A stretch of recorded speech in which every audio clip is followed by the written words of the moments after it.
Better.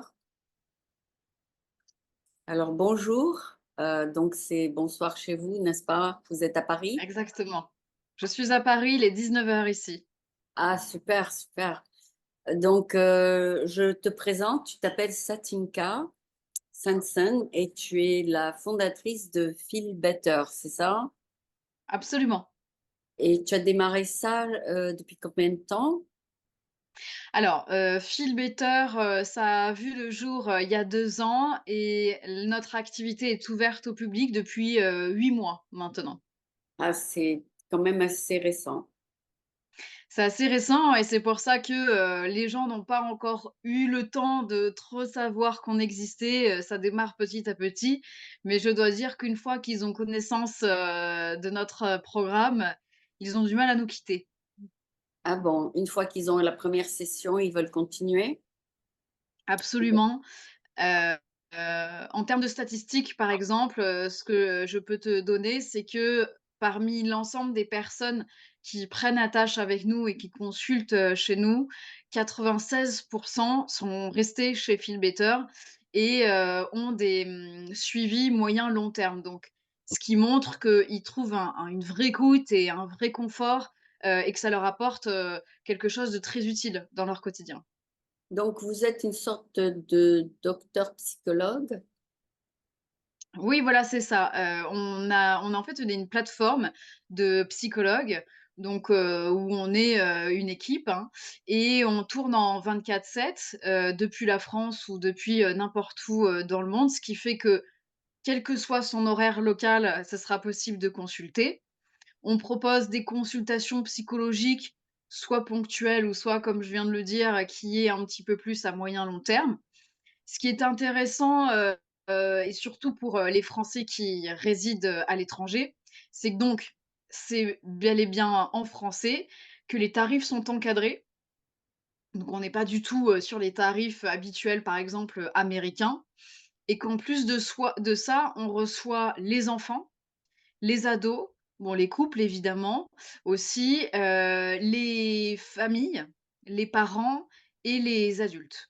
Donc on est vraiment un service, qui est, disponible pour, toute la famille, si quelqu'un en a besoin. OK, donc vous avez appelé ça Feel Better, c'est que vous leur permettez de se sentir mieux après vous avoir parlé? Absolument, ça part en fait, d'un constat, plutôt, personnel vis-à-vis de mon activité. Donc moi, je suis de formation à la base, psychologue depuis, plus de 8 ans. Ça fait 6 ans que je travaille avec, ce public qui réside à l'étranger, et il y avait vraiment cet enjeu de, on va voir comment on peut régler l'ensemble des problématiques, mais jusque-là, jusqu'à temps qu'on puisse les régler, comment je peux mieux vivre dans mon quotidien avec ces problématiques et alléger au fur et à mesure ce poids. Donc, se sentir mieux. OK, donc vous parlez à des gens peut-être, en Ukraine qui ont perdu des proches ou, des gens ont eu des traumas importants comme Mmh.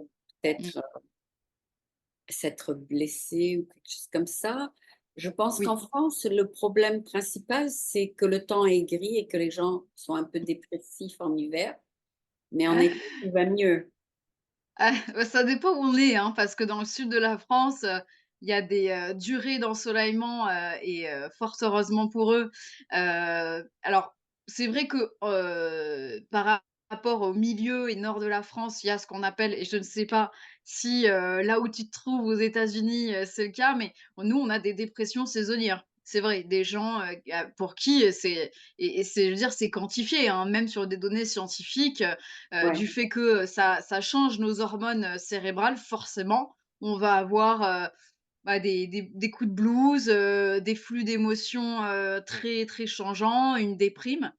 Et ce parce qu'on que reçoit, sur Feel Better, oui, ça peut être des gens qui ont vraiment, vécu, des traumas, ça peut être on a aussi beaucoup de problèmes relationnels. C'est-à-dire dans les couples, où, en tant que parent, voilà, il y a une séparation, il y a un divorce ou, je sais plus trop comment faire avec mon enfant, surtout quand, voilà, c'est l'adolescence et cetera, et c'est un petit peu, branle-bas de combat pour, pas mal de parents. Ouais, Donc on est pas mal sollicité là-dessus, ouais. ouais, donc c'est très, très varié en fait parce que, bon, pour Oui. la question de Paris, les gens se lèvent dans le sombre, rentrent le soir, il fait sombre, ils voient jamais le soleil, à part peut-être au lunch, mais ça a un impact terrible sur leur, psyché et Mmh. puis bon, pour ce qui est du trauma, c'est des gens qui ont des problèmes familiaux. Alors oui, alors pas que, hein, c'est-à-dire que dans les traumas, on va beaucoup, beaucoup trouver, par exemple, des gens qui ont vécu des traumas, plus tôt, donc dans leur enfance ou dans leur jeunesse, qui avaient un petit peu mis ça sous le tapis, la vie continue, on construit sa vie notamment professionnelle ou sa vie de famille, bon et on met un petit peu tout ça, à l'arrière. Sauf qu'à un moment donné, ce qu'on a vécu et qui a été, potentiellement traumatisant, à un moment donné, ça revient. C'est-à-dire que ça revient sur le devant de la scène, et on n'y est pas forcément préparé parce qu'on se dit: «Bon, bah, voilà, j'ai mis ça sous le tapis depuis, 5-10, 15 ans, ça va rester comme ça» et puis non. Un beau jour qui semble pourtant comme un autre, ça change et là, les personnes se sont un petit peu, se sentent, dépassées et démunies parce elles savent pas quoi en faire, de ces traumas et c'est de là que commence, leur volonté de consulter un psychologue pour déjà comprendre leur état et ensuite, voir, ce qu'on peut en faire. D'accord, oui, il y a plusieurs choses, sortes de traumas familiaux. Ça Mmh. peut être, des parents qui ne s'accordent plus, de la négativité dans la famille, tout ça. Donc, Mmh. comment vous faites pour qu'ils se sentent mieux? Alors, bah, déjà comme, on vient de le dire, ça dépend, de la problématique. C'est déjà d'identifier qu'est-ce qui est vraiment, la source numéro un de souffrance. Quand on ne va pas bien, généralement, il y a plusieurs éléments qui font qu'on ne va pas bien, mais on va déjà les trier. C'est-à-dire, qu'est-ce qui est vraiment hyper débordant ou hyper, aigu et qu'est-ce que c'est les autres éléments, comme ça un petit peu en graduel. Ensuite, on va essayer d'analyser ces éléments, ces premiers éléments qui sont source de souffrance. Est-ce que, ça concerne des personnes en particulier? Est-ce Est-ce que, ça provient d'un environnement en particulier? Par exemple, si ça se passe dans ma famille ou dans mon couple ou à mon boulot ou voilà. En Vous fait, leur c'est vous vraiment, leur conseillez de changer d'environnement? ben ça dépend. Parce qu'il y en a, ils peuvent pas changer d'environnement, par exemple. Ah d'accord, c'est trop difficile de Donc trouver c'est pour un autre logement. exactement. Exactement. C'est pour ça qu'on va faire vraiment un premier travail comme, un élagage, en fait. On va vraiment analyser l'ensemble de la situation pour bien comprendre ce que c'est le problème parce que nous, on va pouvoir voir ce qui est possible de faire D'accord, à partir de là. d'accord, ça peut devenir très compliqué. Ça dépend des cas, on fait notre maximum pour que ça le soit pas, mais en tout cas, on a des méthodes où, notre philosophie d'accompagnement, c'est on va venir travailler sur le fond Oui, de, bah, pourquoi cette personne, elle va, aussi mal, et en même temps, on va travailler aussi sur la forme. C'est-à-dire, concrètement, dans le quotidien, comment est-ce qu'on peut, en simultané, faire ce double travail? De sorte à ce que la personne, elle s'outille au quotidien et que ça commence à aller mieux et que ce soit pas, comme je le disais tout à l'heure, source de souffrance, plus, pendant X mois. d'accord, donc vous êtes comme une accompagnatrice dans leur vie quotidienne, mais ils peuvent vous voir une fois par semaine, une fois par mois et vous n'êtes pas docteur, vous ne donnez pas de prescription, d'ordonnance? Non, non. Aux États-Unis, par exemple, les psychologues, effectivement, sont, docteurs, parce qu'ils ne suivent pas, le même cursus. Nous, en France, alors on étudie la pharmacologie, hein, par contre, bien sûr, ça, c'est dans nos cursus pour qu'on puisse, savoir, quand même quand, on travaille avec un psychiatre ou qu'il y a des patients, qui ont des médications, qu'on sache quand même de quoi ça parle. Mais, nous, en France, par exemple, pour être, Pour faire des prescriptions, ça veut dire qu'on ne fait pas psychologie, on fait médecine et qu'on devient psychiatre, ce qui est donc un métier différent de psychologue. C'est pour ça que nous, on a tout simplement, au-delà pas les compétences, pas du tout le cadre légal, pour faire des prescriptions. Ensuite, au niveau de la fréquence de, consultation, ça c'est, assez variable d'un patient à un autre. Quand on débute une thérapie, généralement, on voit les gens, 1 fois par semaine. Mais après, il y a des personnes qui, par exemple, par rapport à leur mode de vie ou à leur rythme de travail, ils nous disent: «Bah, 1 fois par semaine, c'est un peu tendu pour moi. Est-ce qu'on peut se voir 1 fois tous les 10 jours ou 1 fois toutes les 2 semaines?» Bon, si le cas n'est pas très inquiétant, pas de problème, on peut les voir à cette fréquence. Mais généralement, c'est 1 fois par semaine. D'accord, bah, c'est bien. Mais vous êtes reconnu en France en tant que psychologue, donc par la sécurité sociale, mais pas dans les autres pays? Alors effectivement, alors ça va dépendre, il y a des pays qui demandent, une reconnaissance, heu mais ça aussi, ça dépend du cadre légal. C'est-à-dire que, chez Feel Better, on peut officier pour partout dans le monde puisque c'est une société française. Donc c'est notre le cadre légal qui fait loi.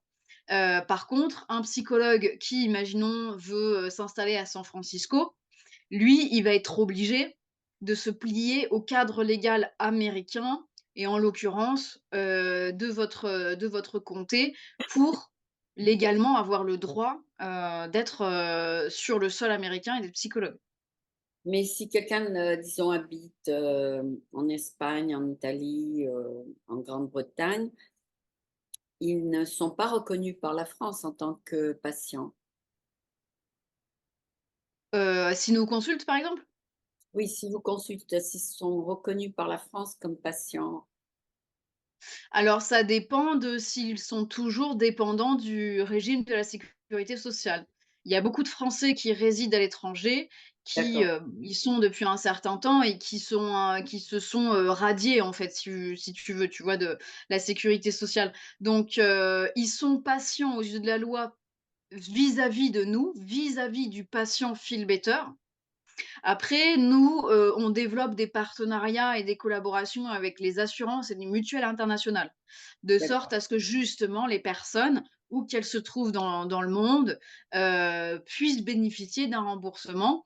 Et le petit tips à savoir, ça je le dis pour, les personnes, qui vont nous regarder et nous écouter, les assurances et les mutuelles sont très intéressées, par, Feel Better parce que comme on est aligné sur les tarifs français, ça les arrange beaucoup plus de venir rembourser Feel Better que des personnes qui ont des mutuelles internationales et qui, ont des coûts de consultation, vachement plus élevés et ça ne les arrange pas du tout de devoir rembourser des consultes à 150, 200 ou plus. Oui, ça c'est vraiment un avantage, très Mmh. net, parce qu'ici c'est très cher d'aller voir, une psychologue. Mais je sais qu'en France, c'est un peu plus raisonnable, les docteurs ne sont pas, super, riches comme, aux États-Unis et cetera. Donc, vous êtes dans un pays où tout est un peu capé, il y a un Mmh. cap, d'accord, dans ce que vous pouvez demander, à vos patients. Et donc Mmh même mh. c'est peut-être même abordable par des gens qui n'ont pas du tout d'assurance. Ah oui, tout à fait. Oui, oui. D'accord, donc c'est bien. Et donc internationalement, vous parlez l'anglais? On reçoit, que des Français pour le moment, donc on n'est pas amené à parler anglais. Par contre, ce que l'on fait, très très souvent en séance, c'est que les personnes, qui résident depuis un certain temps à l'étranger ou pas forcément, mais qui toute la journée, parlent de par leur travail ou leur quotidien anglais, ils en oublient le vocabulaire, français ou parce que tout simplement, eux, ça représente un terme en anglais va venir représenter beaucoup plus ce qu'ils veulent nous dire à ce moment-là. Donc même si on n'use pas de la langue, anglaise ou anglophone, avec eux directement, par contre, on l'utilise, oui, tous les jours. Ils font ce que nous, on appelle en France du franglais, où en fait, ils font une espèce de mix, français-anglais, donc on a plutôt intérêt à parler anglais. D'accord, et vous travaillez avec des gens de plusieurs formations ou comme vous? C'est-à-dire Alors, bon. C'est surtout des psychologues? Oui, absolument, après on a chacun nos spécialités. Ça dans le recrutement, on y a fait très attention. C'est-à-dire qu'on voulait que, quelle que soit la problématique, chacun puisse trouver le ou la psychologue qui allait lui correspondre. On est tous psy, mais on va pas être tous, sensibilisés, tu vois, aux mêmes thématiques. Donc c'était pour nous très important. Et d'ailleurs, j'en profite pour préciser quelque chose et ça qui est, très, très spécifique, à Feel Better. Tous les praticiens sont recrutés. C'est-à-dire qu'ils sont sous contrat avec nous, contrairement à l'ensemble, des autres plateformes, où il n'y a pas de recrutement.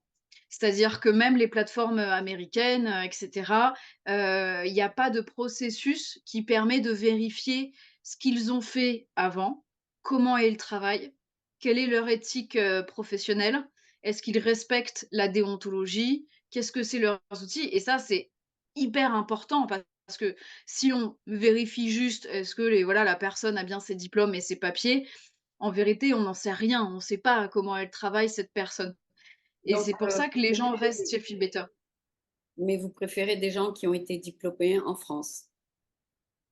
Alors ça dépend, on a des praticiens donc qui sont français mais qui, par exemple ont vécu, très longtemps à l'étranger et qui ont donc fait leurs études à l'étranger. Qui ont des diplômes initiaux, étrangers, qui ont fait une reconnaissance par contre par la France. Bon généralement, nous c'est assez rapide, hein, les reconnaissances, ici.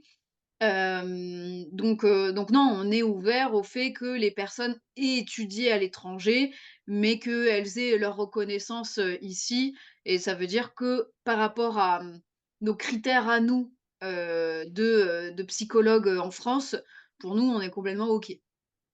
D'accord. En France, pour être psychologue, il faut combien d'années après le bac? 5 ans, master 2. Ah, master 2, OK. Après, vous pouvez pratiquer indépendamment ou vous devez passer quelque temps avec un autre psychologue?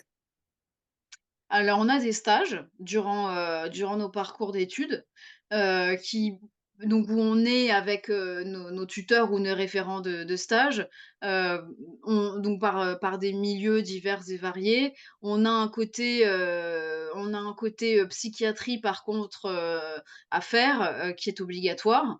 Mais après on a le choix et par contre effectivement quand on finit nos études, on a la possibilité, d'aller un peu où on veut. C'est-à-dire, on peut, ouvrir carrément son cabinet, ou on peut dire: «Bah, tiens, je vais travailler en clinique» ou ben, «Tiens, je vais travailler plus, dans le social ou avec la police». Enfin, en France, c'est très, très ouvert. Ah, alors, tant que tu as ce diplôme, tu es ouverte à tous ces secteurs Ouais, absolument. et tu as démarré où? Alors, à la toute base, bah, c'est marrant parce que j'ai commencé dans une école bilingue, justement, donc bilingue anglaise, hein, Montessori, donc qui est la pédagogie, éducative Montessori.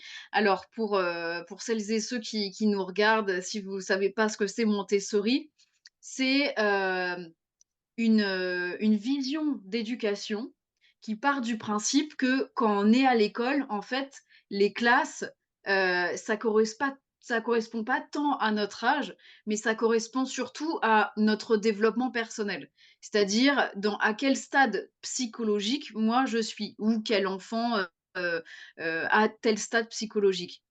Donc ce qui fait que, on n'est pas, par exemple, assis tous, en randonnion à des bureaux, on ne suit pas un programme sur des livres et cetera. Ça va passer beaucoup par de l'expérience et de la pratique. Donc par exemple, on va apprendre, les enfants en primaire, par exemple, apprennent à compter, avec des exercices, concrets qui vont lier la psychomotricité et cetera. Donc moi, j'étais là-bas donc en tant que justement, psy pour des élèves qui présentaient des troubles du comportement, et où, il y avait pas de référent psy dans cette école, et pourtant ces enfants avaient besoin pour le coup, d'être un peu plus aiguillés, et un peu plus suivis sur le plan psy. Ensuite, j'ai fait de la protection de l'enfance. Donc où là, j'ai travaillé, plus, avec, des mineurs, des adolescents et qui étaient issus déjà, de pays étrangers, francophones ou non, mais qui, de par, malheureusement des pays en guerre ou des instabilités sociales importantes, avaient fui leur pays et se sont retrouvés chez nous. Hem, j'ai travaillé aussi pour, la protection judiciaire de la jeunesse. J'ai travaillé en chirurgie bariatrique, j'ai travaillé, pour, 2 dispositifs du gouvernement français, j'ai fait, du libéral. Et donc ça fait 6 ans que, en parallèle de toutes mes activités d'institution, j'ai commencé à travailler à distance avec, les Français qui résidaient hors de France. D'accord, mais Montessori, c'est pour les petits jusqu'à le cours préparatoire, jusqu'au c'est pour les petits preschool. Non, c'est jusqu'au bac. Ah bon? Vous pouvez Ouais, continuer Montessori jusqu'au bac? OK, je savais pas ouais, ça. absolument. Mais après ça dépend des écoles, tu vois? C'est moi par exemple, l'école Montessori dans laquelle j'étais, c'était jusqu'au CM2.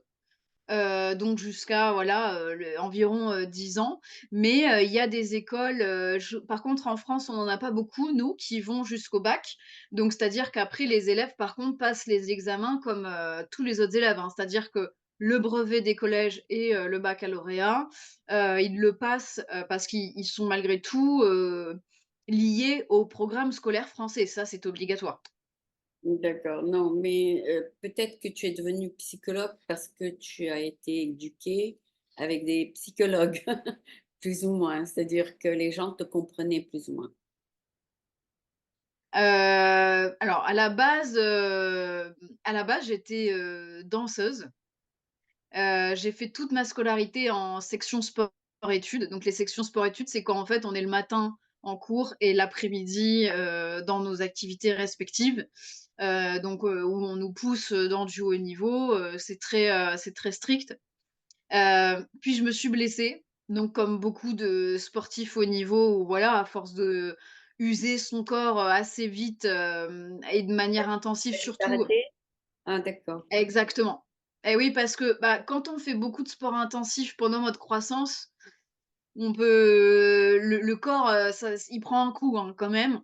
Bon et je me suis, blessée, au dos, où j'ai dû être, opérée. Donc on m'a enlevé un disque, du dos. Donc ce qui faisait que voilà, je pouvais plus du tout, danser, faire cette pratique intensive. d'accord. J'espère que tu vas bien en ce moment. Ah oui, non, mais voilà, je me suis tout à fait remise, il y a pas de problème.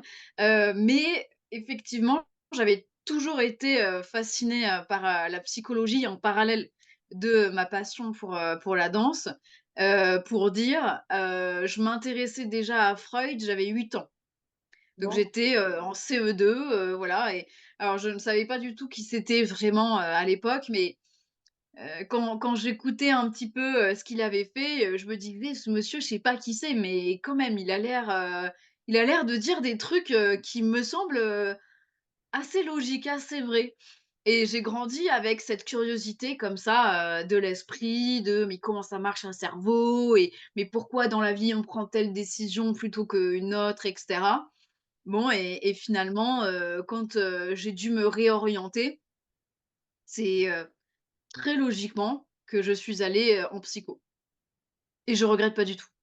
ah bon, bah, tant mieux parce que est-ce qu'en soit en France, on utilise aussi des psychologues comme Freud ou ils ont évolué à d'autres psychologues, à d'autres Ah oui, oui, oui, bien sûr, bien sûr, ça fait partie des théories qu'on apprend, Freud parce que, voilà, il a été quand même à l'initiative de beaucoup de cet essor mais, non, après bien sûr on étudie, tous les courants depuis, les courants actuels, il y a beaucoup, beaucoup d'avancées, le monde change. Donc à partir du moment où on est dans les sciences humaines, on évolue aussi avec ce monde, donc c'est tout à fait naturel que, on évolue et on adapte nos méthodes, nos pratiques et nos théories. OK, donc vous suivez une méthode, plus avancée, plus moderne. Exactement. Exactement. Après, ça dépend, je sais pas comment ils gèrent ça aux États-Unis, mais nous, en France, ça dépend beaucoup de l'école, de la fac dans laquelle tu es. On va pas étudier les mêmes choses d'une fac à l'autre. D'accord. Est-ce que dans votre thérapie, vous laissez le patient parler et vous l'écoutez? Oui, Ah ouais, c'est juste pour qu'il vous explique ce qui se passe. tout à fait, oui, oui. Après, c'est un échange, vraiment, voilà, comme là, on est en train d'avoir. On n'est pas du tout, muets comme des carpes à faire des «Mmh très clichés, comme ça, pendant 1 heure. Nous, on parle vraiment du principe que, Il y a un c'est échange. important. Mais Il y a oui. mais est-ce que vous avez le droit de donner des conseils familiaux? Alors, on n'est pas là à la base pour conseiller, mais ça dépend ce qu'on entend par conseil. C'est-à-dire que, il y a des situations où on amène toujours la personne à réfléchir par elle-même, parce que quand tu fais immerger par toi-même une solution ou une piste de réflexion, C'est mieux c'est toujours 1000 fois plus puissant que si que tu si j apprends de quelqu'un d'autre. OK. exactement, exactement. Donc et c'est là toute la subtilité de notre travail, c'est-à-dire que on va hein, c'est un petit peu comme si on mettait la lampe torche, vraiment sur un point et que on suggère de regarder par là et là, la personne va effectivement voir quelque chose de nouveau et va faire germer quelque chose par elle-même. Après, si par exemple, voilà, je sais pas, il y a une situation quand même assez inquiétante ou, on a quand même de gros doutes ou que ça a trait à la sécurité de la personne, là, on peut être amené, oui, à dire les choses beaucoup plus, clairement, mais donc c'est pas du conseil, mais on peut être un peu sur le versant de la suggestion. D'accord et est-ce que la thérapie dure, plusieurs semaines, plusieurs mois, plusieurs années? Comment ça se passe pour déterminer si la personne n'en a plus besoin? Ah, Alors déjà, c'est le patient ça qui se sent. ah bon? Oui. Déjà oui, après les patients, ils le demandent aussi, hein. C'est-à-dire que comme on fait très attention aux liens de confiance, ça c'est hyper important, que vraiment ils sentent qu'ils peuvent à 100 se reposer sur nous et qu'ils peuvent nous dire complètement, ce qu'ils ont en tête. Ouais, donc ils nous le disent facilement de: «Moi je sens que je suis arrivée à un certain stade, est-ce que, vous pensez que bah, on devrait poursuivre ou est-ce qu'on fait une pause ou est-ce qu'on s'arrête là?» Voilà et autant on va dire, alors, oui, on est arrivé à un certain stade, mais, c'est peut-être un peu prématuré. On peut ralentir la fréquence, mais voir justement ce que ça donne quand vous êtes un petit peu plus en autonomie ou au contraire dire: «Bah, écoutez, je partage complètement, votre ressenti, je trouve qu'effectivement vous avez bien avancé. Vous semblez être, assez autonome, sur, plein de sujets. On peut bien sûr s'arrêter là et la durée, c'est très variable. Il y a des, moi j'ai des patients, que j'ai depuis, 5 ans. Ah bon? Si longtemps? Ils se sentent pas bien encore? Bah, C'est-à-dire c'est-à-dire que ils ont des toujours fois besoin on de parler, ils ont toujours besoin de parler. oui et puis des fois on part de très, très loin, hein. Des fois, voilà, il y a des histoires de vie qui sont tellement compliquées que, il y a des couches et des couches et des couches et que pour, arriver vraiment, sur, le fond, puis chacun va à son rythme. C'est-à-dire qu'il y a des gens qui vont être en capacité de parler assez vite, de traumas passés, de choses lourdes, mais il y en a, ils y arrivent pas. Ils y arrivent pas et il leur faut beaucoup de temps, tu vois? Donc c'est pour ça, il y en a, c'est, quelques mois à peine, il y en a, ils vont mettre 1 an, il y en a, ils vont mettre plusieurs années. Ah bon? Mmh. D'accord. Donc vous devez, dénouer le nœud, c'est ça? Absolument, c'est tout à fait ça. Ah d'accord. Bon ben, il faut avoir un certain skill pour le faire. C'est pas tout le monde qui sait le faire. Exactement. D'accord et comme tu es nouvelle, bon en ligne, tu as eu des success stories ou c'est trop tôt encore pour dire? Oui, bien sûr, on a des success stories, heu, notamment, par exemple, sur des difficultés, conjugales où en fait, Les personnes, bon, des fois demandaient conseil un petit peu à leurs amis et cetera, mais finalement, ça donnait pas grand-chose parce que les amis, c'est bien, mais c'est pas des professionnels. Et où on a réussi, par exemple, à, désamorcer des conflits ou faire en sorte que ça se passe mieux ou, par exemple, apaiser des tensions dans des cas de séparation, de divorce, de choses comme ça. On a réussi Donc à améliorer. vous parlez au couple en même temps, aux 2? Alors ça peut être on parle au couple s'ils sont en thérapie de couple, mais ça peut être aussi des gens qui consultent, tout seuls Ah et d'accord. ça leur apporte, un recul sur leur situation et par les perspectives nouvelles qu'ils ont, ça contribue au fait d'apaiser complètement la situation et de des fois trouver des issues qu'ils ne voyaient pas, qui étaient là, hein, mais juste comme ils étaient trop dans la situation, et trop affectés par tout ça, ils étaient pas en capacité de les voir tout seuls. Donc on a eu des success stories, autour de ça, des success stories aussi des personnes, qui, avaient des angoisses importantes, ou, des troubles du comportement alimentaire importants, et qui, progressivement, ont été, ou des addictions aussi, le tabac, l'alcool, et cetera et qui, on les a accompagnés dans leur sevrage ou on les a accompagnés dans le fait de baisser les angoisses, petit à petit ou baisser les troubles alimentaires et qui aujourd'hui, vont beaucoup, beaucoup mieux. Ah bah, c'est bien ça, ça t'encourage à continuer, dans le même, chemin.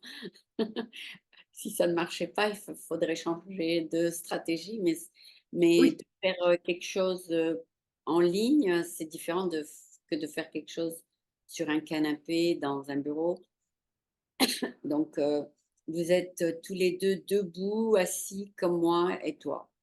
exactement, D'accord, donc il y a pas de relaxation, tout ça, les gens sont vraiment éveillés et bien en contact, avec ce qu'ils voient et ce qu'ils ont à te dire et cetera.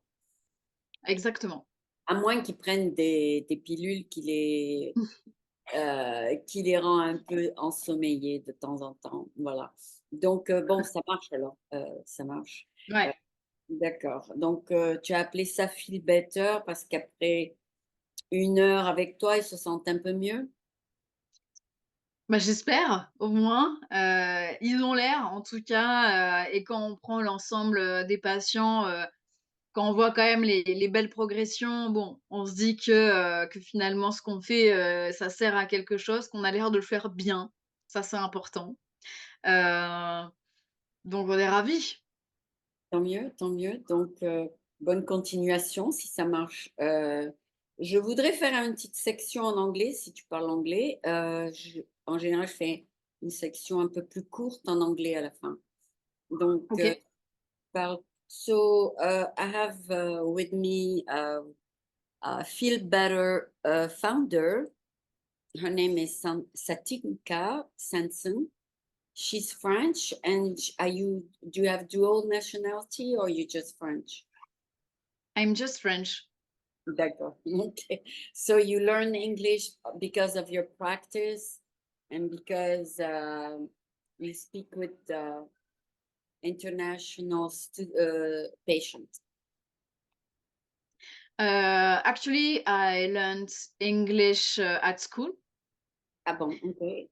Yes, because in French we start to learn English around 10.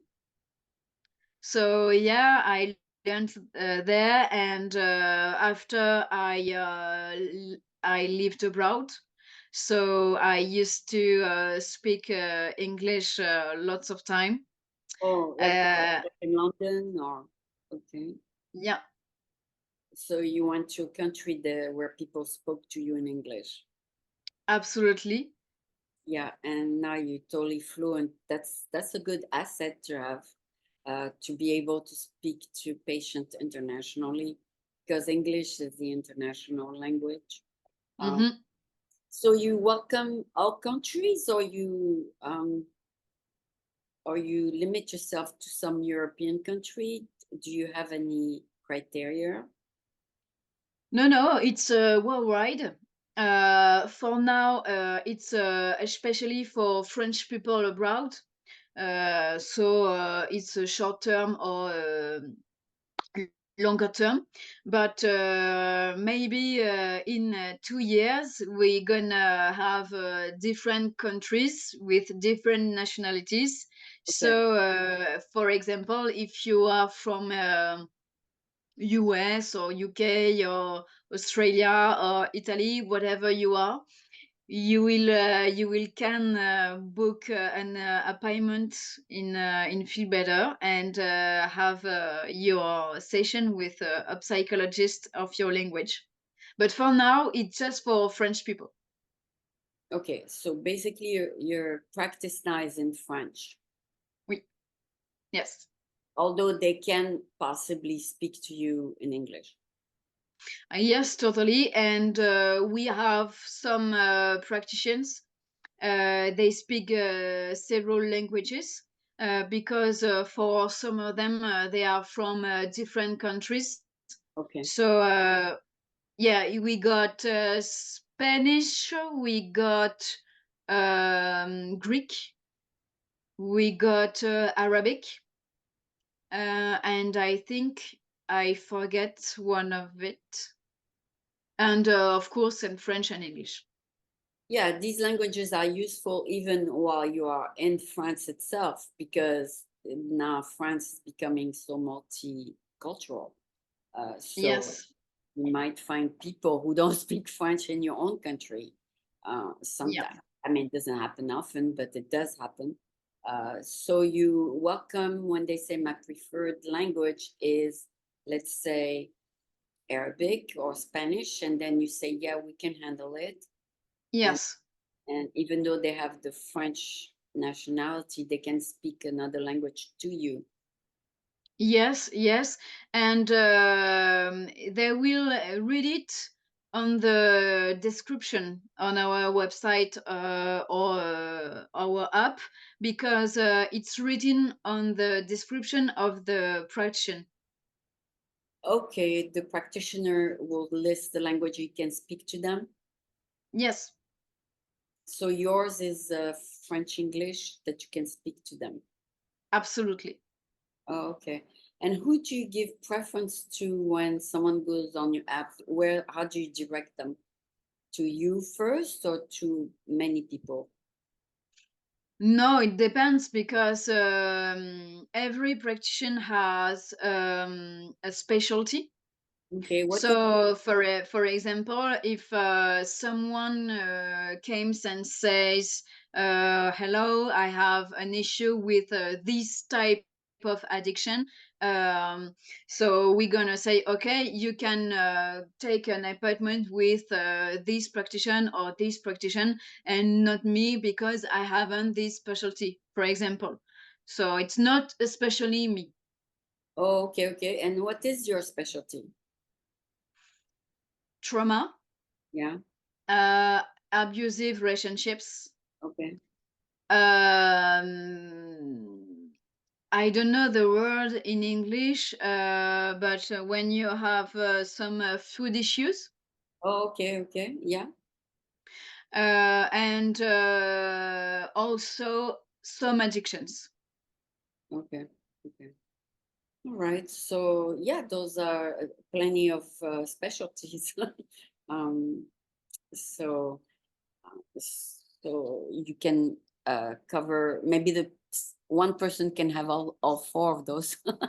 But it could happen, right?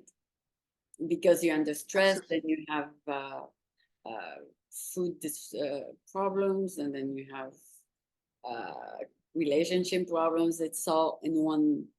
It could be all of those together, because Yes, if one thing doesn't work, then the other things might not work either. and So often it does. Yeah, yeah, often it does. Yes. yeah. So yeah. So so do you have like a minimum age? Is it 21?